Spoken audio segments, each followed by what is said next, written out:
Hello everyone. This is a short video to give you an idea of how do you study Japanese itself. So kind of what's the roadmap to getting good at Japanese? What are the things you have to do consistently in order to guarantee that you can speak better Japanese? Now I've got a list here of what I think are some of the important things. So the first thing that we really need to do is learn the scripts. Okay. Now in Japanese we have three main scripts that we have to worry about. We've got hiragana, katakana, and kanji. Now, if you're a complete beginner with Japanese, you should really start with hiragana.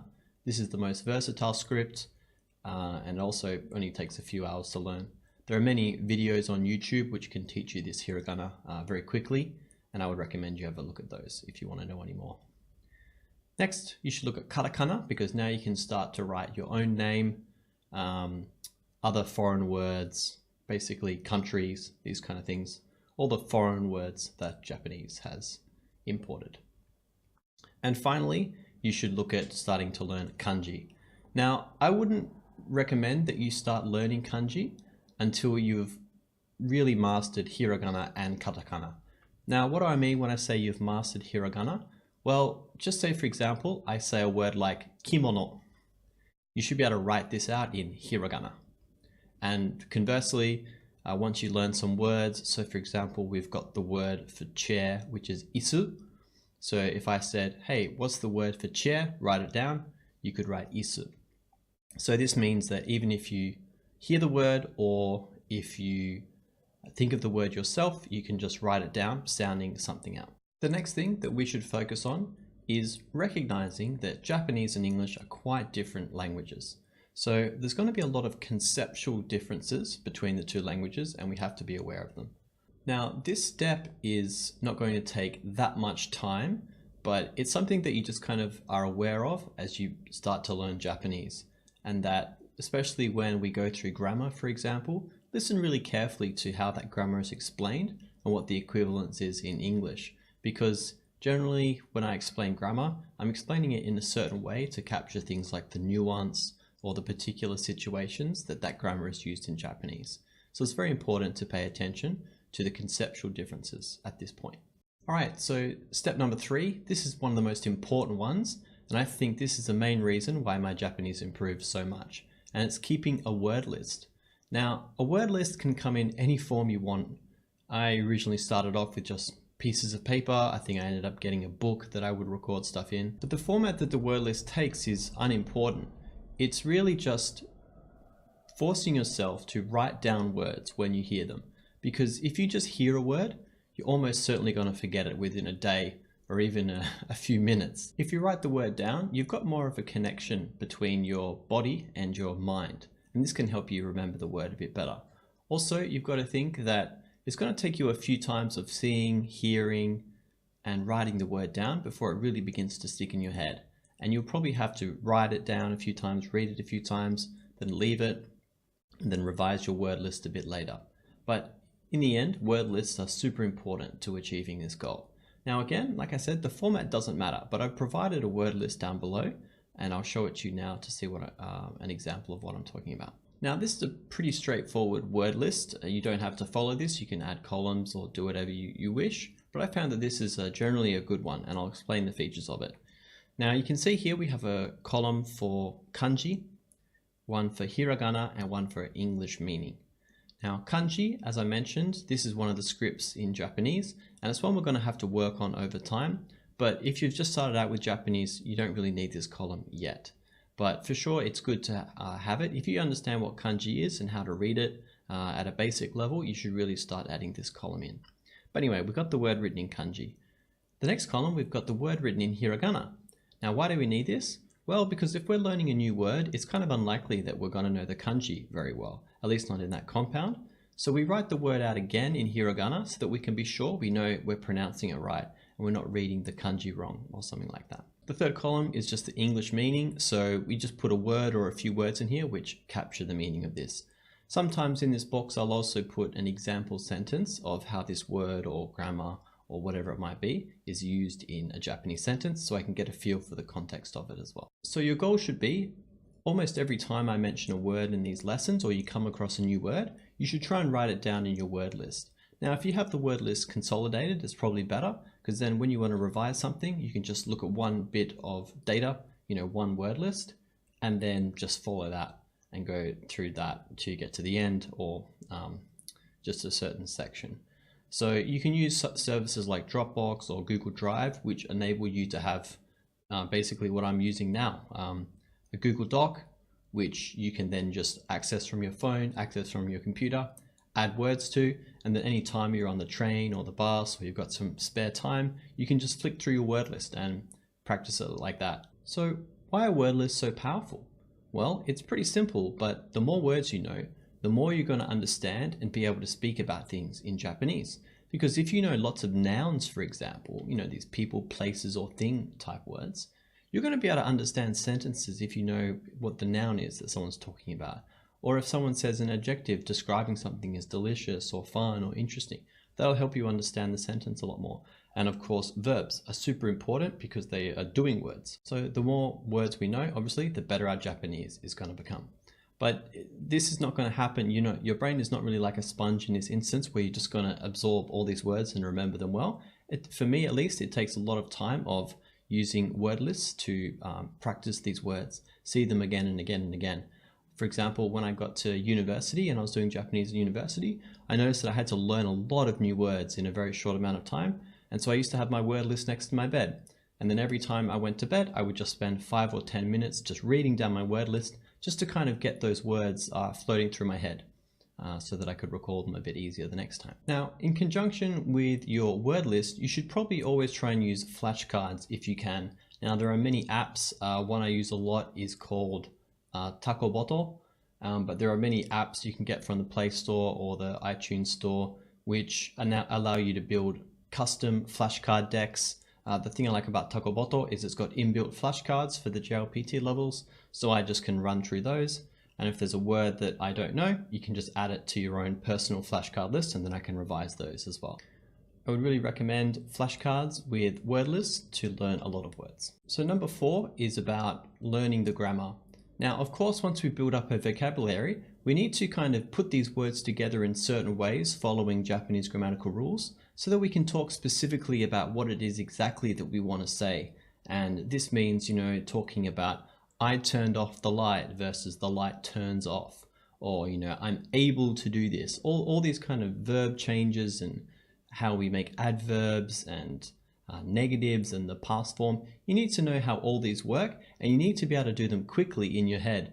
When you speak to someone in Japanese, it's not like you can pause every 5 seconds to kind of do a little grammatical rule change in your head or think about, should I use the past form here or the negative? You have to do these calculations, I guess, very quickly in your head. And the only way you're going to do that is by practicing the grammar so that it becomes second nature.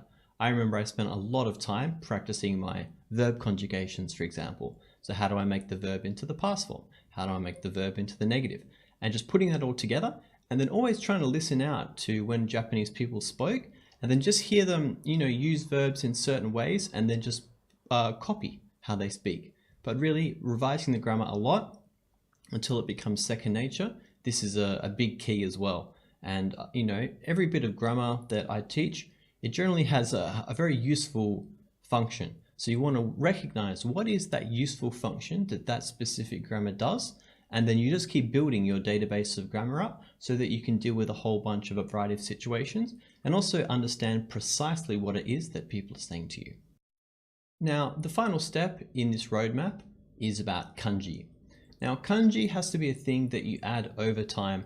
So I always like to think of, how do Japanese people learn kanji?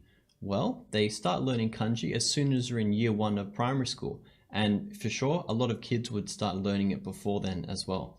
So you can look at a Japanese kanji book that's meant for school children, and they're learning, anywhere from maybe 80 to 100 to 120 characters per year.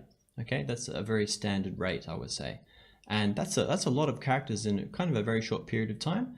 But you have to understand, Japanese people treat kanji kind of like how we treat spelling. You spend all of primary school, and in Japan, you continue to actually study kanji all the way up until the end of high school. And then generally you'll also take the kanji exam. There's a specialty kanji exam for Japanese people, and they will often take that at the end of high school to get this kanji qualification while their kanji is at its peak. But anyway, we want to follow a kanji program to consistently and constantly add to our kanji. It's not about learning hundreds in one go. You want to try and learn a few, like one every week, one every few days, and just kind of, learn it and then revise it, learn it and then revise it, and add them and add them and add them and add them. And then you'll find that the more kanji you learn, the more words you're going to learn, and it's going to feel like it's exponential because one kanji can be combined with other kanji, so you get kind of this multiplying effect. But because you understand the meaning of a single kanji, when it's with another kanji, you can kind of look at the meanings of both those kanji and then work out, okay, well, this word might mean this. And you'll actually get very good at predicting what words mean just by kind of amalgamating the two meanings of the kanji. That's my suggestion for a roadmap to learning Japanese. I guess the last step, like step number 6 here, would be something like you just have to practice a lot. You have to spend a lot of time memorizing words and memorizing grammar. There's really no way around it. If you're not prepared to do that, you're not really going to get anywhere in Japanese, I've got to say. But it doesn't have to be this all-out sprint every single day where you're studying and studying and studying every day. Of course, this is going to get you results, but I've always found with Japanese that you have to do it consistently. Just a little bit every day is going to pile up over months. Whereas if you just kind of do a lot, like 1 week, and then you don't do any for 3 weeks, you're going to regress so much. It's kind of like you're never going to get anywhere. It's just, you're constantly just going to be stuck in the same spot. But if you constantly try and add a little word here, add a little bit of grammar here, over time, you're going to notice that maybe it won't seem like you feel like you're getting better, but objectively, you will be able to test yourself over months periods, right? Over a 2-month period, a 3-month period, and you'll see that you are improving.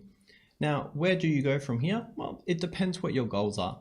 Now, I generally like to say, if you want to get better at Japanese, you have to have a goal in mind. You have to have something which you're aiming for. Now, you have to have a goal which is kind of specific. A lot of people, when they learn Japanese, the main reason is that they want to get better at reading Japanese manga, the comic books, or watching movies, something like this. Now, to understand a movie, or to at least a movie, it's quite a tricky thing. Depending on the movie, you're going to have a very large range of vocabulary. People might be speaking very florally, very old, archaic ways of speaking. So depending on the movie, it could be very difficult to understand what's happening here. There could be a lot of jargon if it's like some kind of futuristic movie or something like this. So that's kind of a hard goal to strive for. So normally I like to say, aim for the Jlpt, okay? The Jlpt is the Japanese Language Proficiency Test. It's run every year. It's run at least once, and depending on where you live, it might be run twice a year, generally July and December. And this is an exam with 5 levels. So 5 is the easiest, 1 is the hardest. And for example, what do you need 1 for? Well, if you ever wanted to work in Japan, for example, for a Japanese company, like any kind of job in Japan which required speaking, basically communicating in Japanese, you would need N1, the level 1, I would say. Now, I went to Japan and on a working holiday with N2, so just the level below, and it was fine for those purposes, but I was just working in a hotel. If you wanted to work in a proper, like full-time salary job, you'd have to get N1. Now, even if you get N5, which is the lowest level, you already have a good competency in Japanese, and you can kind of speak and be understood, and you can understand some basic conversation as well. And so generally you're going to be, if you do about, maybe it depends how much you study, but a year to 2 years full-time study, you could go from 0 to N5. That's definitely a possibility. And then there's quite a big gap in between the levels, but every level you pass, you're going to be quite a lot better than the level below you. So I remember when I finally when I passed N2, I felt so confident about my Japanese, even more than when I stayed in Japan. I lived in Japan for a whole year, and I was much more confident after passing N2 than I was after staying in Japan for a year. So it's a very hard thing to do, but if you can pass that exam, you'll definitely know that you understand a lot of standard Japanese. You can speak, be understood about a variety of situations. So I generally like to set this as a goal for my students. I mean, I encourage all my students to go for whatever level of Jlpt they can. It's not always possible, but I always do encourage it. Okay, that about wraps it up from me. I hope this video was informative and helpful to you, and I guarantee you if you follow all these steps listed here and consistently study Japanese, you will get good. You will get very good and you will get to fluency. You just have to follow these tips. So thank you so much for watching, guys, and I'll see you guys next time.